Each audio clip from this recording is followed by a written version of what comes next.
Okay, everyone, welcome. Today's guest talk is by Dr. Brandon Tearse. He is a graduate of University of California, Santa Cruz, as you know, one of the big hubs of interactive storytelling research.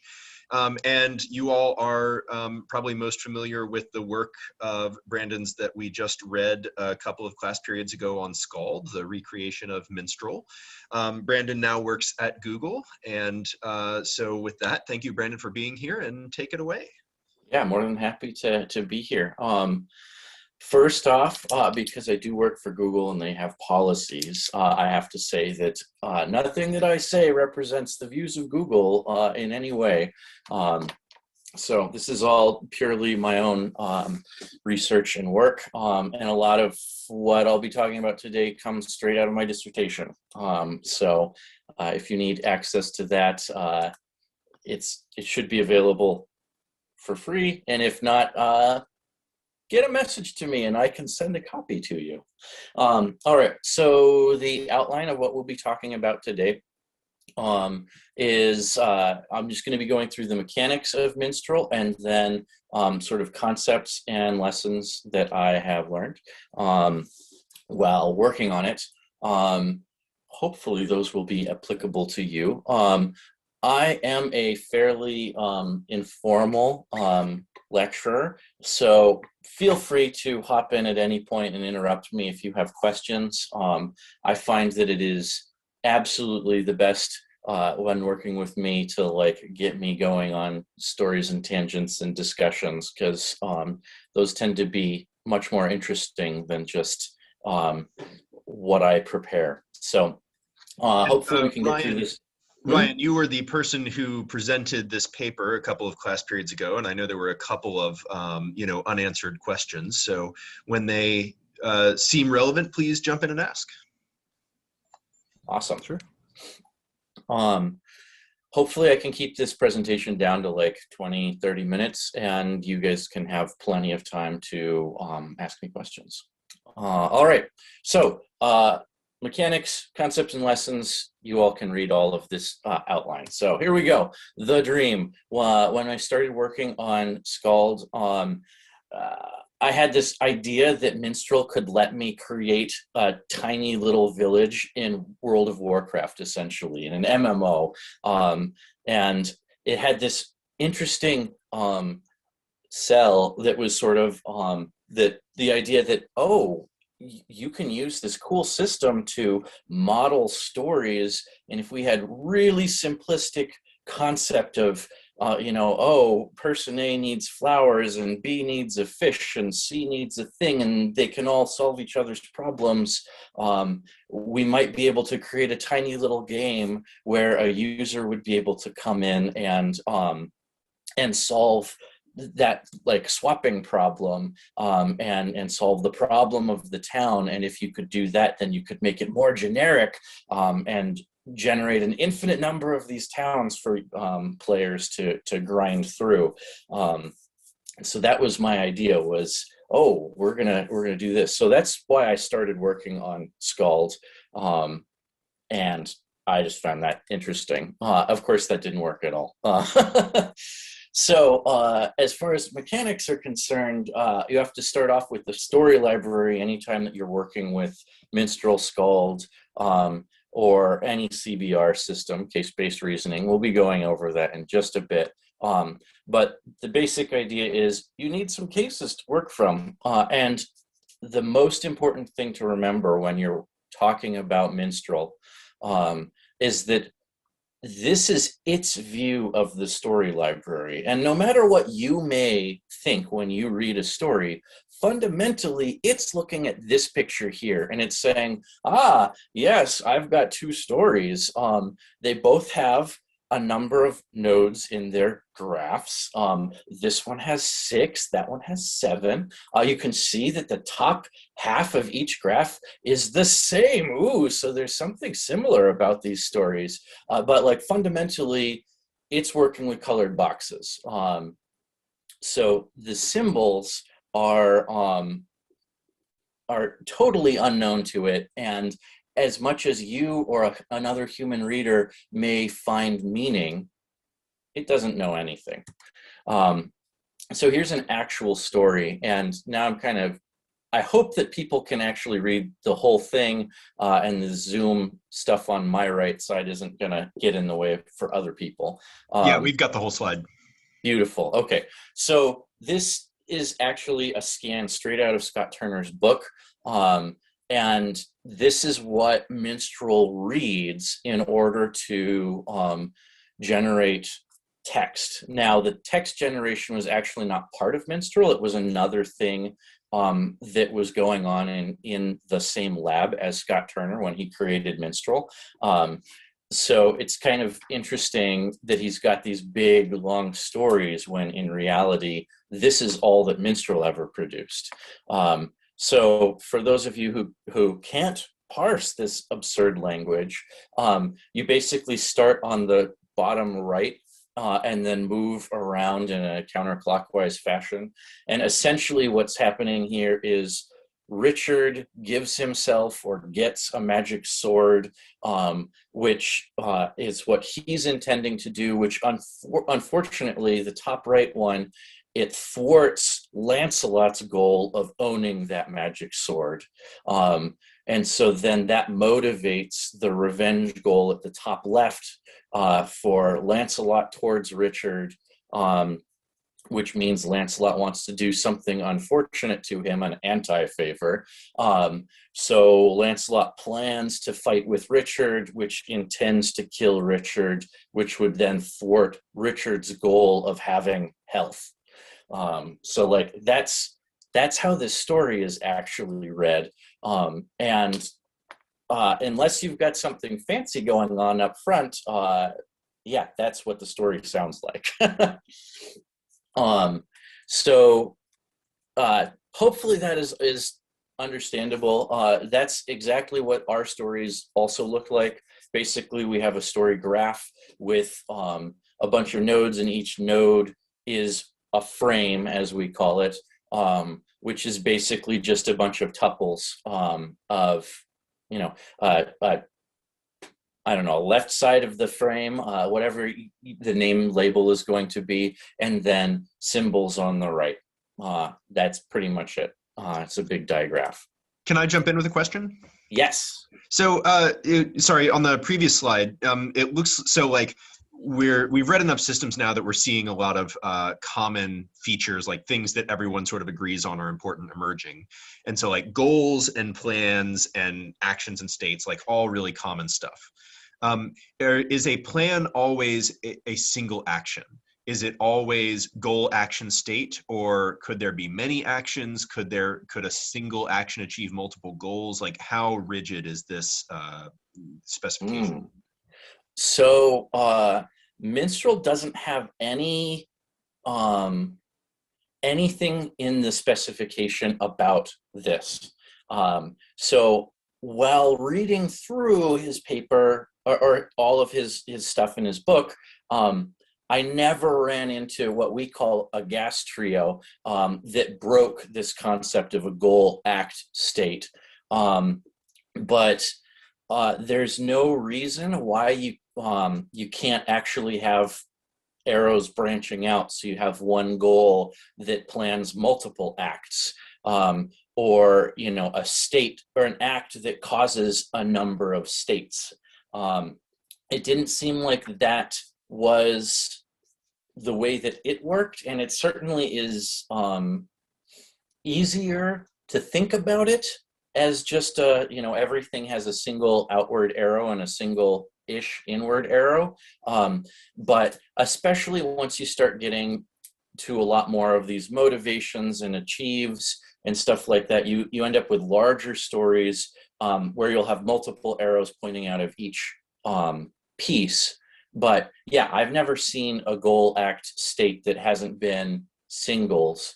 It's just sometimes the states will have multiple achieves and thwarts and stuff like that. Now, in Skald, we kind of took advantage of this, and for many of our stories, we said, all right, this should have multiple state outputs, or we should be able to build up multiple different goals so that you've got a person who has multiple goals motivating various actions. I mean, the idea that you want to maintain your own health, and you want to fight an ogre, and in order to kill the ogre, you also need a magic sword. So you should also have a goal to own the magic sword, and maintain health and sword both get you there. Makes sense. And you can certainly write a storyteller that will consume that graph and create that kind of a story. Good question. Did that answer your question, hopefully? Yeah, that was great. Thank you. Awesome.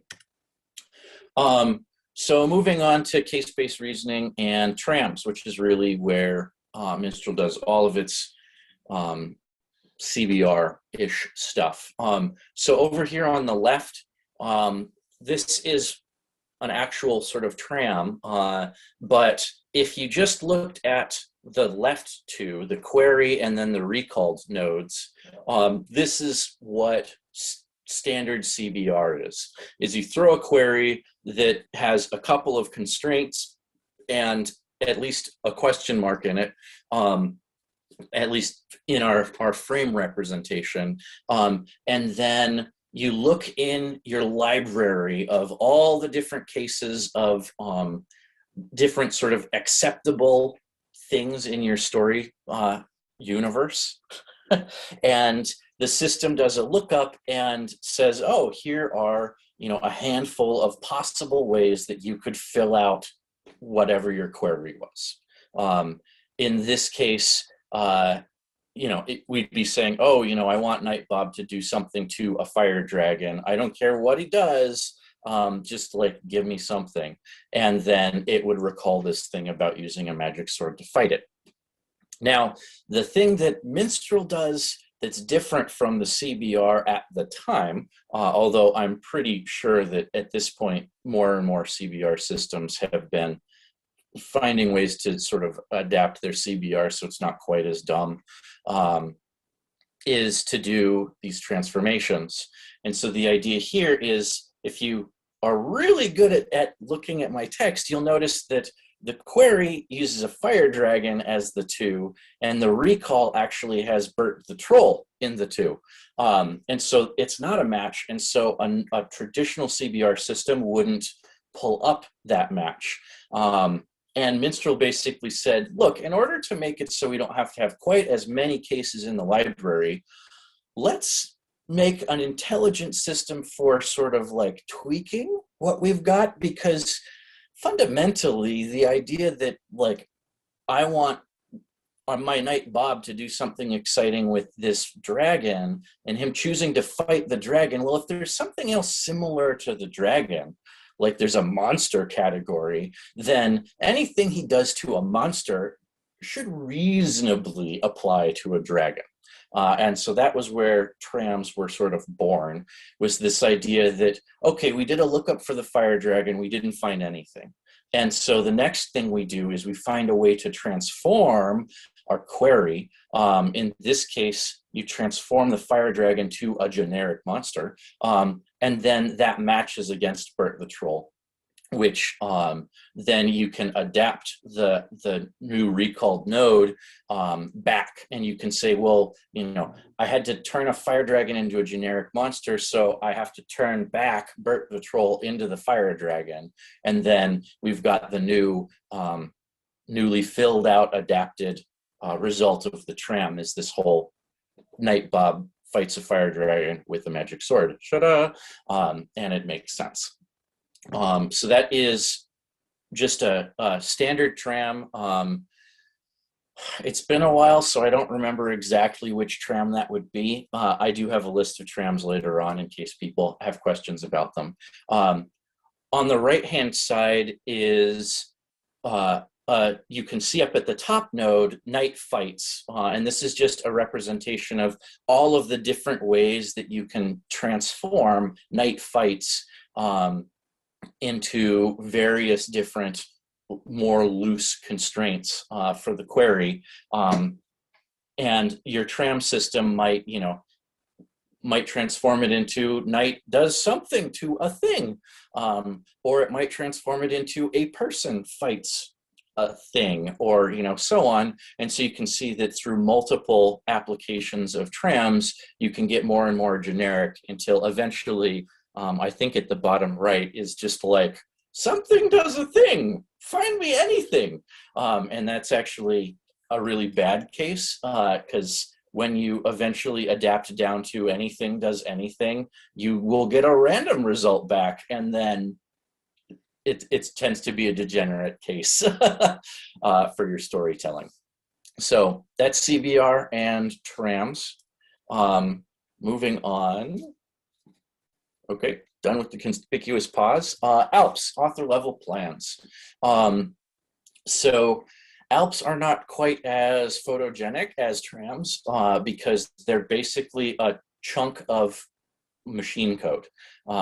It's difficult to necessarily represent an ALP in something that people can understand, other than just like, it's a weird chunk of logic that basically says, detect these patterns in the graph, and then do this other stuff to the graph. And it's pretty simplistic. It tends to be something like, detect a hole in the graph where we have a question mark or on a blank space, and then apply tram logic to fill in that hole. Or occasionally you'll end up with things where it'll go like, find a thwarts link where we have a state that thwarts somebody's goal, and because there is a thwart, we should put in something there that gives them emotion. Yes. So they've got a thwarted goal, and so now we're going to add a new state in that's caused by that thwarted goal that makes them angry or whatever. And then hopefully that can add a little flavor to your story. So your author level plans are basically, they just fall into two simple buckets. There's constructive ones, and then there's reflective ones, to put it in sort of a Meshika-esque framework. And they're the constructive ones tend to be very simple, just detect this and add it in. And the reflective ALPs tend to be also fairly simple, and they act mostly like consistency checkers, and sort of go, oh, do we need a goal behind this act? Is it unmatched? If so, then throw a thing in there. But the author level plans are actually pretty simple when you look at them in classic Minstrel. And Skald's plans, we actually found that they were a lot more difficult to work with than we would have liked. And so we left our ALP system similarly simplistic. How generic are these author level plans? Like, the ones you described sound like very high level storytelling advice that could apply to almost any story. And that was one of the questions that I think was sort of lingering from the paper, was like, are these like examples of really specific genres, or are these like really general advice that should apply to almost anything? So it could go either way. The way that Turner left it, and that essentially we left, is to leave them super duper generic. I don't remember how many he had, but basically the thing to remember whenever you're working with Minstrel is that Scott Turner really just created a proof of concept and then like left it there, largely because of how much time it took to generate even simple stories. And I must say, the number of times that I like just said, build and compile, make some stories. And my system builds the story in like 2 minutes. And Scott Turner, he said he was taking like 18 hours to generate a story, a single one. And so, yeah, his was very much a prototype. And it basically was hyper tuned to produce one single story, and that was it. And then he'd work real hard on the domain and have it do something else. But so every one of his Alps was just designed to make that very simplistic story that he was currently working on. And then he had a couple that he threw in for spice later on, which was the add suspense, add tragedy, and there's a third one. I forget what it was. But they were all super simple, generic Alps, just like I've been talking about. Adding tragedy is basically having two people who love each other. You detect that, and then you throw in I think it's a state, or it's an act. It's an act where maybe it's an act state pair, but you basically say, these two people love each other, great, one of them's going to cause the other one to die. And then you go back and have your system like backfill exactly how that happened, but it tends to just backfill one or two nodes and then call it good. And it's just like, oh, yep, you accidentally killed your friend by stabbing them. Don't know why you were playing with the sword, but you did. So yeah, they're super simple. Does that answer your question? Yeah, that's great. Thank you. It sounds like they're, very generic. Yeah, definitely. Oh, right. Moving on to boredom, weights, and vignettes. So yeah, okay, those are all the, whatever. We can go here. You can look at my giant screen of text. So each row here is a category of different trams. And the basic thing that I want to share here is that some of these trams are very dangerous. When we're doing actual CBR with Minstrel, our query is never just one node. It's always a target node that's the one that we want to fill in, along with whatever around that node provides context. Because, hey, the more context you can provide, the more tailored your whatever you fill in can be. And so the idea of weights, we'll cover that first, then we'll get back to boredom, helps out a lot with some of these more dangerous trams. Turns out if you don't have a lot of stuff in your story library to search against, then a lot of the trams don't help at all. And so you end up finding yourself using generalized constraint, which is most of the way down the list, which basically just says, blow up one of the symbols in the query. See what happens. And we were finding that when I was doing tram traces that, oh yeah, we're getting a lot of hits after using generalized constraint, like 1, 2, 3, 4 times. And by the time you've used it 4 times, you're basically saying like, yeah, blow away everything and just turn it all into question marks and get us crap. So we came up with this concept of weighting our trams to basically say, hey, we'd really like to use some of the original smarter trams, which are the ones up at the top, generalized actor, role, and object, which have some brains to them, whereas, further down where you're just kind of generalizing somewhat intelligently until the bottom where you're straight up just being like, screw that context, get rid of it, I don't want it. Makes it too hard to search. So we really wanted to weight towards the ones that I've got at the top of this page. And just to give an example of generalized actors sort of intelligence, this was actually a pretty cool one where he basically, you go in and you say, all right, what is the type of the actor that I've got doing the target node? Is it a prince? I think they said princess in Minstrel's example here. And so they said, there's a princess taking an action here, and I want to find other actions that princesses take And then I want to find other noun types that also take those actions. And it turned out that princesses pick flowers was what Turner's system found. And another thing that picks flowers are hermits. Ah, yes. And therefore, if we swap out the princess in the target for a hermit, then it should be a closer match to doing things that a princess might do than just saying like some noun or a person. And so it was really cool how it like had these little bits of machinery in the trams to go in and selectively say, you know, it makes a lot of sense if we swap this thing for that other thing.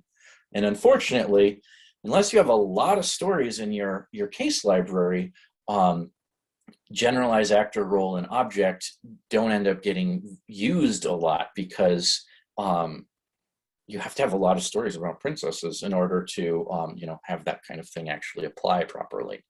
So that was one of the interesting things, is you can make your trams as complicated as you want, but you have to do a lot of work to put together this domain, is the way that I like to call it, of knowledge. And that's it's kind of a pain. Turns out generalized constraint gets used a lot. Anyway, so that's weights. That's one of the things that we did to improve on Minstrel. The second one is boredom. This one actually, I believe Turner indicated in his paper, he was like, yes, we've created this boredom system. Here's some sketches of how it works, but he didn't really go into it in his dissertation very much. So we just said, hey, what would that be like? And the basic gist behind the boredom system is you keep a record of every query and match that you've ever done. And you basically say, if I get another query that is this query, I'm not allowed to use this match. I have to find some other match. And so by using boredom, you basically are telling the system, don't use the obvious match, find something else. Which is kind of cool because it makes it dig further afield in the possible story space and find other cool things that aren't sort of the easy, obvious matches, which then gets you closer to creativity, or, you know, a novel solution to the problem, which is what Scott Turner was really digging into and trying to find, is a system that would create creative solutions. I found that if you just did strict boredom, that very quickly you would run out of good possible solutions and you get into wacky stuff. And so we actually used, for Skald and everything beyond, the system we had was a regenerating boredom system that basically every time you did a search and found something, then you would de-weight the boredom values, so that, you know, after a couple of searches, you would be able to reuse the original results and so on. And that gave us a little more oomph. So it was still reaching a little further afield from time to time, but it wouldn't throw out all of the good possibilities, and just end up getting crazy. So that's those two tweaks to the system. Then we get vignettes. This was something that was very late in Skald. And what we basically did was we said, hey, we want to make an actual storyteller game thing out of this. And what can we do to help that happen? One of the main problems that we were running into at that point was context, is that because you're doing your ALP sort of searching and all of your tram searching on a target node, basically, and its immediate nodes around it, you lose all of the context from the greater story. And this is actually one of the big problems that all systems like this have, is that, like, unless you're passing the entire graph in, which is pretty much impossible to do queries against because your entire graph is not going to match anything in your story library. So you're going to have to blow away most of that from the query. You lose all of the context from everywhere. And so we basically were going, all right, how can we game this system to avoid context problems? Which is where we came up with these vignettes where we basically said, we're going to have a bunch of teeny tiny stories that are literally going to be like 3 to 6 nodes in size. And then they're going to have a very specific structure where there's always I think a goal at the start and then a state at the end. And then based on those goals and states, which we're going to standardize, we can tie together a bunch of these stories together. And so we're going to create a bunch of setup stories and a bunch of goal stories and a bunch of action stories and then a bunch of payoff stories. And we're going to tie them together in a structure like you see in front of you here, so that we can basically throw there's a low resources on this planet that you need to go and solve a problem for. So it can take that low resources, fill in a couple of the symbols to give us a unique sounding setup, which I make this sound very grand. It would basically be like, planet A is low on cats, is the setup. And then the goal is, what does the player want to do in order to fix this? Are you going to threaten the concordance of planets that planet A is part of, or are you going to use technology to fix the cat problem? And so the user would hit we're going to use technology, and then the system would go in and go, okay, what are our used techs? How about cloning is a tech? Great. So you're going to clone a bunch of cats. And in order to get this cloning, how are you going to get it? Are you going to invent it, or are you going to get it from a trader, and so on? So we created this whole story out of a series of steps. And one of the neat things about the series of steps is you can actually stop the story generation and then ask the user, like, what do you want to do? And turn it into a little game where there's a little start, and then you ask the question, do you want to threaten them or do you want to use tech? They say we want to use tech, and then you spin up a story from the use tech, and then the action, and get to a payoff. And so the user's like, oh, hey, I'm helping create this.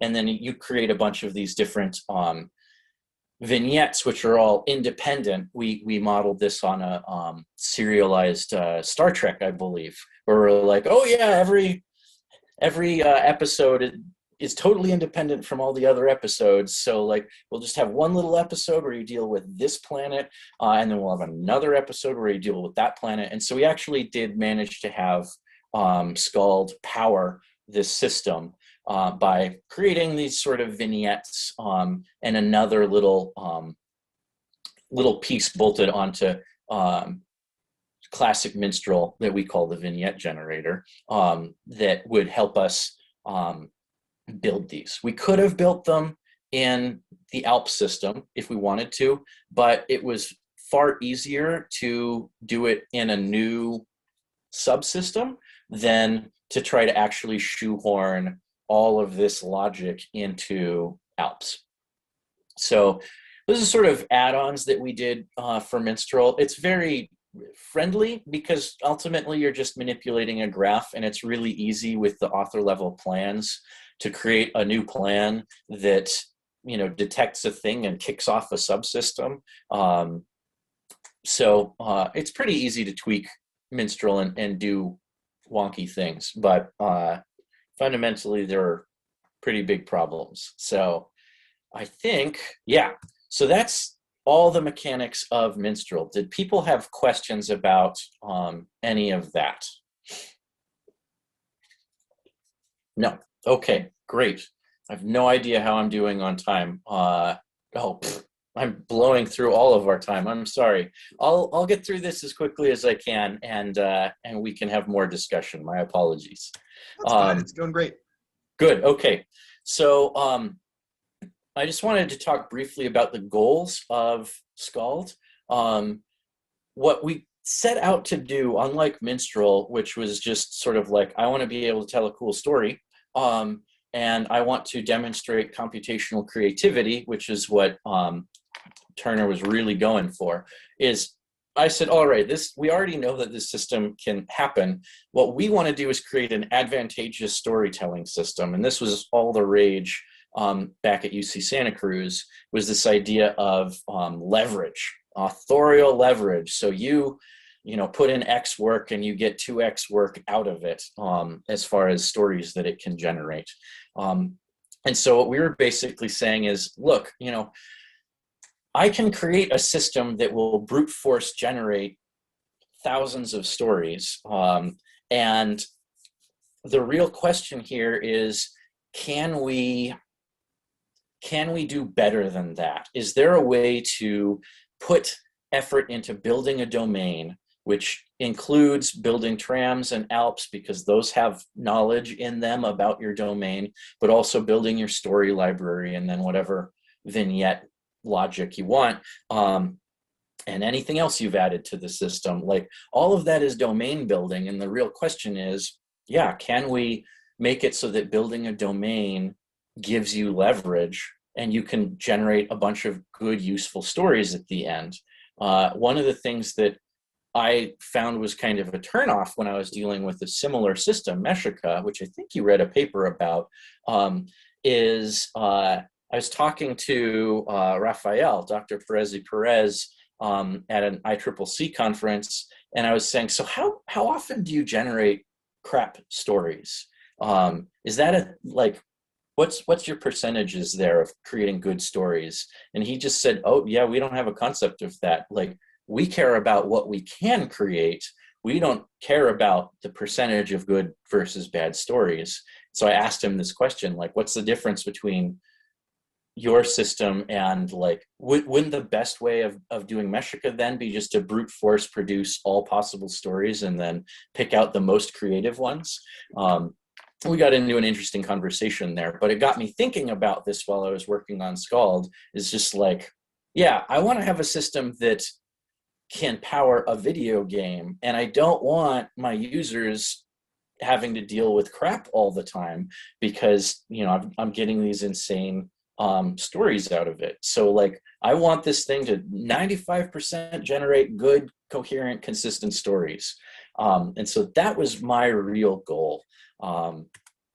And so a thing that I think would be useful to anybody else working in a similar system is to think about the possible story space and the story likelihood map, which I've always envisioned as this sort of like heat map. And that gives you a measurable way to sort of look at the differences between different configurations of your system. And the idea is very simple. It's that, especially with a toy system like Skald or Minstrel or anything similar to it, with a modern CPU, you can just say, like, brute force every possible story out there that my system can generate. And, I did that a number of times. And, you get hundreds of stories, and that's cool. And that gives you a nice possible story space. And you can then go through and look at those stories and be like, oh yeah, 30%, 50%, 70% of these are garbage.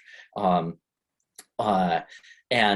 go, oh, that's interesting. And the second piece that you can do is you can look at the likelihood of getting the good creative stories that Dr. Perez would want versus the crap stories. And it turns out a lot of the time, the likelihood of getting to those creative stories, even if you can generate 70% bad stories from just looking at the raw unique stories, you can easily get up to, like, oh, well, 80% of the time we stay in these, like, good creative, interesting, or at least bland and not error prone stories. So looking at this whole idea of what all you can produce and what you're likely to produce, it provides a nice measurable way of actually iterating as you're working on a system like this. Great. So the main takeaway that you should always remember is that your users are absolutely integral to your system. You may think of users as judges, but your system doesn't understand anything. The thing that understands the story is the reader. And that needs to be gamed if you are going to use this kind of a system. So here is a different storytelling system that I created called 5. This is the output of it. These are 2 different stories.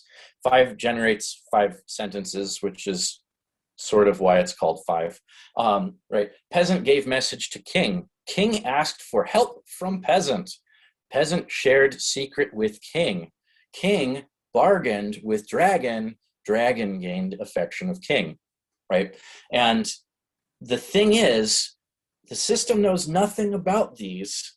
It's just given you sentences with very simple rules, but I assume that everybody here, when you read that story with relatively minimal effort, you can actually go like, oh yeah, I see the story that's going on here. I'm really curious what that bargain was. And the neat thing here is that this is just an absurdly simple system. It's literally a D6 with a table and a rule that says you have 3 actors that you generate randomly, and then every sentence you need the second actor to match the first actor of the next sentence, right? So like peasant to king, king to peasant, peasant to king, king to king, dragon, right? So it just like has these matches so that it creates a thread that goes all the way through the story that you can follow, that like, oh, this sort of causal chain is happening. And like, when all I'm doing is rolling dice to generate these things, I think this is a very compelling sort of message that says like, yes, your users and their brains, that's what's making your story actually hook together. There's no amount of being able to create a graph and hook things together with motivations and actions and planning and stuff like that. Fundamentally, your system doesn't understand any of that. You're just creating a really creative pattern that only the humans at the end of the loop understand. So remember that, because that's you need to really manipulate that if you're going to make things work in the long run. So here is what I came up with as the qualities of a good story. I call it LC5 because you want stories in Minstrel to be long. A short story is fine, but a longer story is a better story. You want coherence, both internal and external coherence, which is very simply the idea that you need the story to be internally coherent with itself. If you kill somebody, then they can't then, come and take action later on. That would be an internal coherence flaw. But you also need it to be externally coherent in that you can't do something that it is at odds with what your users know about reality. So if you, have a blind guy choose something based on color, if you don't have an explanation for that, your users are going to sort of do anything from chuckle at how, oh, this is a cute system, it didn't quite get that, to just be like, well, that's totally broken. So coherence is super important, and actually that's the big one for all of this, is coherence is the thing you need to work on the most. Then you get creativity, sort of novelty that you exhibit. Complexity, are there complicated actions and states and goals, and like how much complexity is there? We said in our graphs, complexity is how many links there are between your nodes, gives you the complexity. Contextuality, basically the measurement here for Minstrel is how far away your nodes are linked to one another. So you might have a link from A to B, but if you have another way of getting from A to B that involves going through 5 or 6 different nodes, then you clearly are bringing in some context, which is good, because that makes users think good things about your system. And then consolidation. Is there a bunch of filler, right? Basically, do you have a big long story because you included a bunch of empty nothing? Well, that's not as good. So this is what we were looking for. And what we basically found is that everything there is a trade-off, and it's almost always a trade-off with coherence. You try to use more context, and you're going to end up with a bunch of incoherence that you're throwing in there. You try to make longer stories, well, it's going to be harder to make it coherent because you're probably not going to have the context because the story gets longer, and so you can't match against things. Basically, every one of those 6 characteristics, you try to move one up and the other 5 suffer, which is super irritating. And the key takeaways, the really useful things for generating systems like this is, again, hacking your users. If you look at Meshica compared to Minstrel's story outputs, for instance, Meshica is super low on the detail. It's very akin to 5 in its output, where it's just kind of a series of actions, and there's an implication because they're given an order on the piece of paper, or the output. There's an implication between the actions that, oh, these are connected, but there isn't actually a connection that's built there for you. There are no objects that are used to help. And so it's a lot easier to not have coherence problems if you have less detail. So that was one thing that we found worked really nicely, is less detail makes for more coherent stories, although arguably less interesting ones.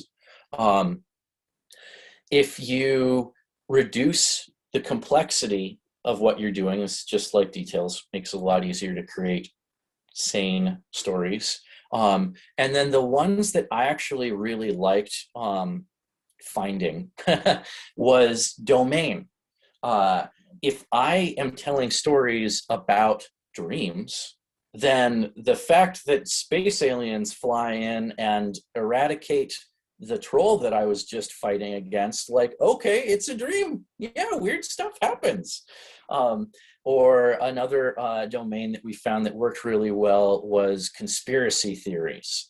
Right, so if you make this thing about conspiracies and, oh, the government has ray guns and assassins and all these things, suddenly wacky stuff can happen, and it can get embedded in your stories, and oh yeah, that's totally reasonable.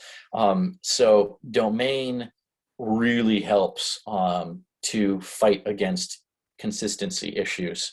And then changing story presentation also works out really well, where if you move to a stilted story, or you turn it into a game, or you do other things that allow the users to interpret your symbols rather than you providing English sentences, you make it a lot easier on yourself as well. Because the more interpretation the user expects to have to do, the more work you're getting out of that subsystem of your story generator.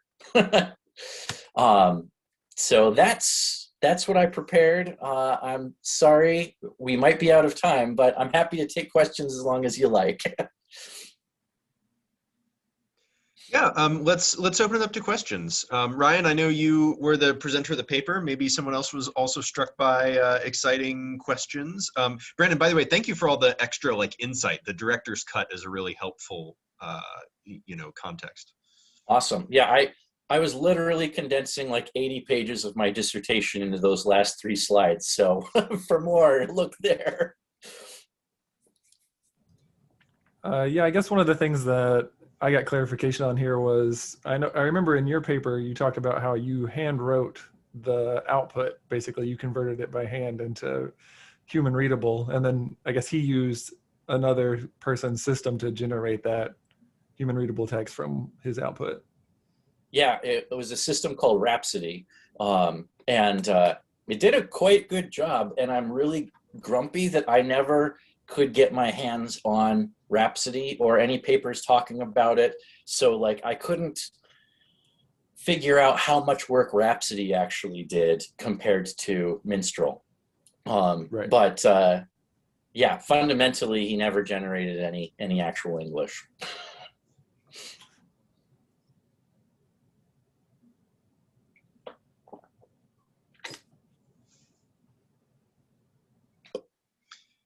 What do you have?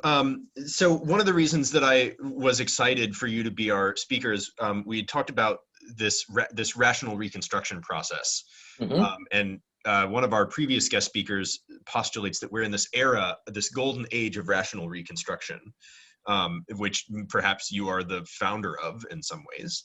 And so what insights do you have for storytelling researchers when building systems? I mean, obviously we can put our code up on GitHub and things like that, but the same kinds of constraints still exist. We're still pressured to get stuff out quickly so you can graduate, which doesn't incentivize writing good code. And, conference papers and journal articles still have page limits and whatnot. So I don't know, what advice do you have either to people who create systems which might one day need to be recreated, or to someone who is looking to recreate a previous system of interest? Oh, there's a good, yeah. I'm not sure if I put it in the TK paper, but like Scott Turner actually offered us his code. And he was like, yeah, you can have this if you can find an Apollo workstation that can read the tapes that are sitting in my garage. We were like, yeah, no. So yeah, the first piece I would say is put your stuff on GitHub. The second piece I would say is something that we violated, which made it very difficult for me to actually write my dissertation, is by the time I was really trying to write it, it had been a couple of years since I'd been working on the system, and I couldn't find a version of Scala that matched the one that I was working in, and I actually had to put in a couple of weeks of work to translate to the newest version of that language. And so I would say, find a mainstream language that is going to be as backwards compatible as you can to work in. Because doing something funky is, it will bite you. And I mean, at this point, I don't know if my code is useful, and it certainly is harder to read because some of the Scala specific functions, I was just like, yeah, I don't actually know what this is. How do I translate this later? So I think that's one step. The second piece that I would say is if you're doing reconstructions, what I would do before anything is I would basically like pseudocode.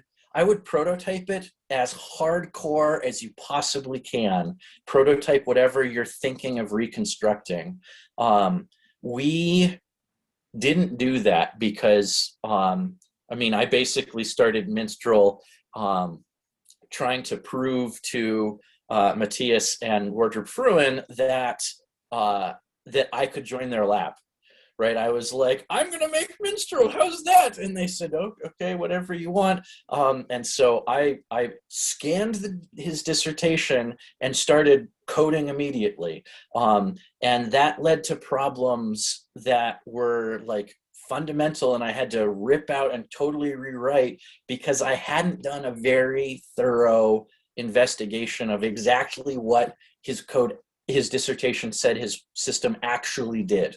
And so I had a flawed understanding of how the trams worked and how the Alps worked. I got something that was 90% of the way there, but it caused problems in the long run. So what I would say is, like, spend your time getting your details all right, get it all down in pseudocode, make the, like, all right, we can do this by hand and it goes like this, and get all your logic down before you do any work on it, because you may find that you're working with a system that doesn't work well or was a complete toy and you want to use it for something much more complicated. And it became very clear very quickly that, like, Minstrel really doesn't have the chops to go far. We can use it as a toy.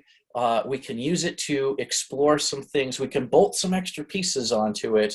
But I spent a lot of time trying to make it go further than it could. And very early on, we got strong indications that that was going to be the case.